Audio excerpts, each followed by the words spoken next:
I am a 25 years old female, my girlfriend, Molly, female 27 years old. For the last 6 months started with a joke that I've already made clear that I don't like. It consists of her saying no quickly to anything I ask. I know it sounds silly, but I ask her to get a glass of water for me. She says no, and after 1 minute, I'm almost getting up.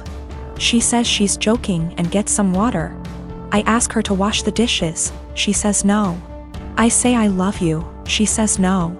I ask her to take her clothes. She says no. Everything is joking, and after 30s/1 minute, she does it, but she is addicted to doing it.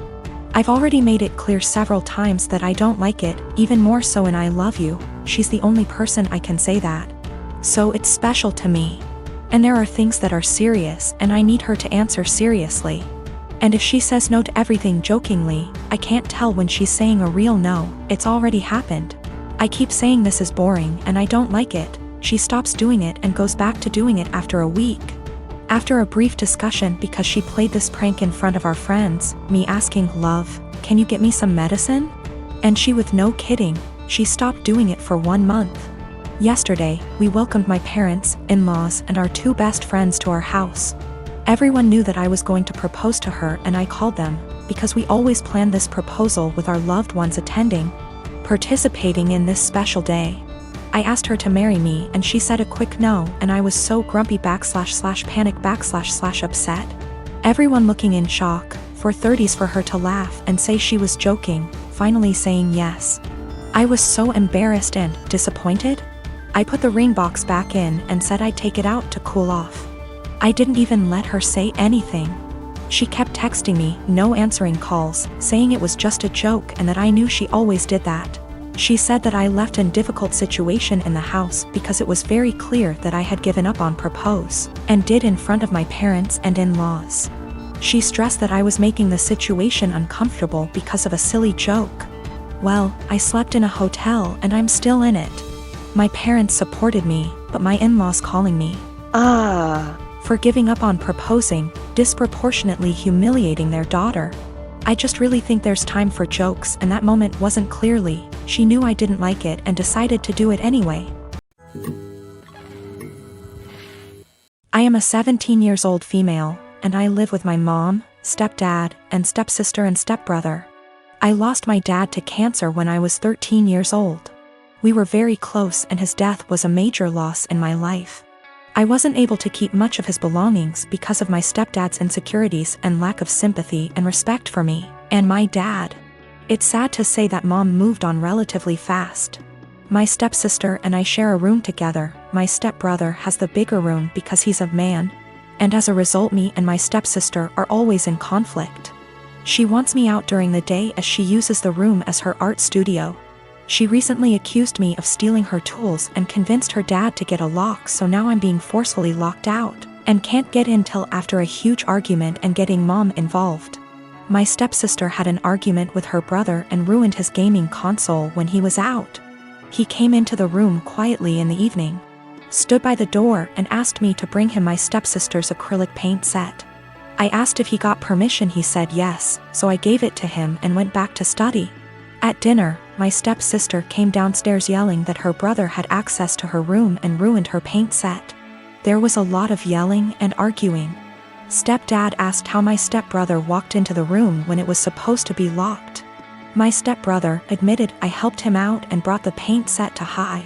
My stepsister went off on me, called an accomplice, then ran upstairs and took the gift I prepared for my dad for Father's Day. I picked up flowers I planted from our small garden that I take care of by myself, and prepared a nice wooden letter-shaped pot, used my dad's first initial and filled it with the flowers I picked and decorated it with ribbons. It wasn't that good, but it was like a floral letter. I planned to visit his grave and put the gift there. She damaged it to pieces. It was completely ruined. I yelled at her and kept crying. Mom and stepdad gave her harsh punishment and thought it was fixable, but I was so done I called my uncle, who came and berated my mom and stepdad. Stepdad offered to fix it and punish my stepdaughter harder, but I packed my things to go with my uncle. My mom begged me to stay, but I refused and didn't respond when she kept calling saying she did nothing to deserve to be shunned by me and my uncle, who told the family about what happened. The family told mom not to come visit on Father's Day and are angry with her because I moved out over this. My husband, Asian, and I, American, welcomed our firstborn 4 weeks ago. The baby is healthy, thank God, but I'm exhausted, haven't fixed my hair, barely able to shower and cannot sleep. My husband's family had been pressuring us to visit to meet the baby. I tried to hold them off as much as I could, but yesterday, I was surprised to find them standing on the porch. Turns out hubby invited them for dinner. I was embarrassed and felt like I wasn't ready for visitors, judgmental ones at that, cause the house was a mess, y'all. Anyways, my husband sat with them while I fed my son. Then later I asked my husband if we should order takeout for dinner. He said no, because his parents would find this rude and unwelcoming. He suggested that I go inside the kitchen and prepare something, anything long as it's homemade. I said fine, then went and made some mac and cheese. The reason I prepared this meal is because of how easy it is. Once I served the family, my husband's mom looked at me and was appalled. I noticed something was wrong. She asked if I really found it appropriate to serve her and the family mac and cheese. I asked why not, and she went on a rant about how disrespectful this was and that I clearly have no experience in what is right and wrong when it comes to hosting. I said, excuse me? Who said I signed up to host an expected visit from them? And she took it as in I didn't want them there. Her husband said they were just there to finally see the baby that I kept them from seeing for an entire month. That's a whole month of his life they missed out on. We had an argument and they decided to go home. My husband said that deciding to serve his family mac and cheese was more offensive than serving them nothing at all. I told him I was too exhausted to cook their traditional feasts that I was forced to learn from his mom. He took offense and said that I was being mean and disrespectful towards not only his family but his culture. I went inside the bedroom to stay with my son.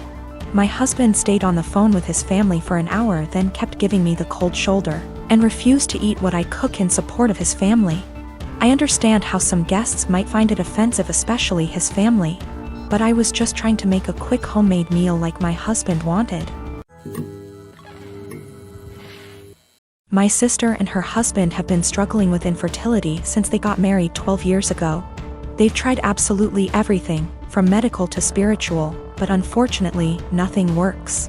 Now that she's approaching late 30s, they're starting to look into adoption, but it's also been a slow going. Since their financial condition isn't exactly stable from multiple rounds of fertility treatments they went through. I can only imagine the struggle, and I sympathize with her. But the stress this situation is bringing her and her husband honestly puts a strain on our relationship. My husband and I lost our best friends, Mason and his wife, Kate, 2 weeks ago in a horrible car accident. They left behind their son Pete, who isn't even 2 yet. It was so sudden and so heart-wrenching. We're still grieving, which lowers out contact with a lot of people, including my sister and Bil. Our main concern right now is ourselves and Pete, whose custody has come to us because we're both his godparents, actively engaged in Pete's life since his birth. And because Mason and Kate have neither left a will nor have immediate living relatives who can take him in. We've decided to adopt Pete as soon as we can stomach the process. My husband and I never planned on having kids, and even if we did, this is absolutely not the way we want to go about it. The situation is far from ideal, but we're starting the adoption process yesterday, for Pete's safety if nothing else. We broke the news to our extended families and friends, letting them know that my husband and I won't be very available for a little longer because of this. I know my sister and brother-in-law will have something to say about this. I'm prepared for a few heated text messages or voicemails. However, I didn't expect them to turn up on our doorstep, crying about how unfair it is that we were given everything they wanted, and how we didn't deserve to be parents because we didn't go through what they had to. I've never seen my husband so angry before. He's usually very mild and gentle, but recent events have stretched our patience to the limits. We kicked them off of our porch, and I told my sister before she left that since our pain inconveniences her so much, I won't have her around me and my family at all anymore. I know she made a fuss about it, and now everyone has something to say to us. We turned off our phones, so we don't know which ones are cursing us and which one aren't. I know some did //r. My husband and I are both in pain and grieving, and we can't trust ourselves to be objective. For the sake of disclosure, my husband and I are both men. No, this is not a case of homophobia. My sister, for all her fault, was the first person to accept me for who I love.